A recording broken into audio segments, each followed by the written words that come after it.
Nandito tayo ngayon sa NBBS Tabotas upang suportahan ang ating bagong franchise na si Sir Percival.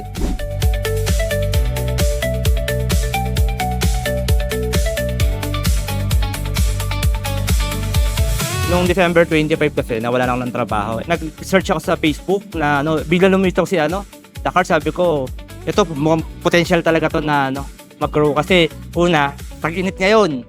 Kahit nga hindi tag-init kasi January nagsimula kami.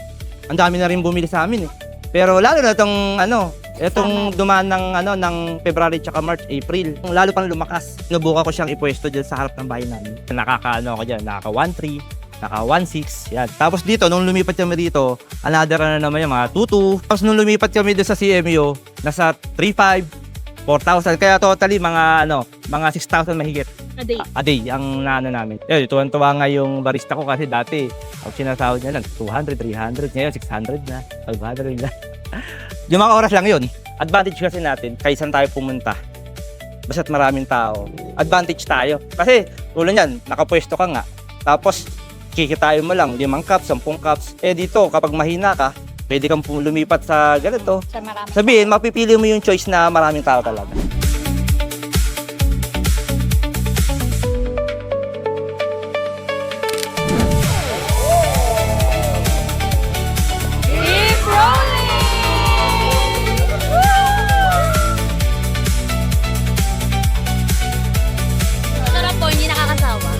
Ang sarap.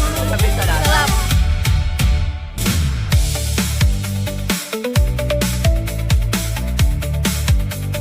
Thank you po sa support niyo sa amin. Salamat kay Ma'am Sir. Dahil kahit ang layo-layo niyo pa sa Pampanga pa kayo. Talagang pinuntahan niyo kami sa grand opening namin. Maraming salamat po. Nakilala namin sila Ma'am Kate tsaka si si Ray. Maraming salamat po. Lalo si Sir Ray, taga nabota siya. Dugong nabota siya si Sir Ray. Kaya thank you. Palang araw magiging ganito kami mag-asa. Parang na-inspired ako mo. Kita mo sa mga logo namin, lagi nakalagay all glory to God. Kasi doon talaga mag-uumpisa Lalo kasama mo si Lord. Doon talaga mag-uumpisa lahat Maraming salamat po. Kung sa tingin mo maganda ang yung location at gusto mo magsimula ng rolling business, mag-message ka lamang sa aming FB page at tutulungan ka namin magsimula ng iyong bagong negosyo. Ayan po, meron po kami dito Q&A para sa aming first 20 customer. So ayun, ngayon po marami po nagaganap sa aking paligid. At ako'y makikipagsagupahan sa mga bata dito. Na para pang kasama talaga ako dito.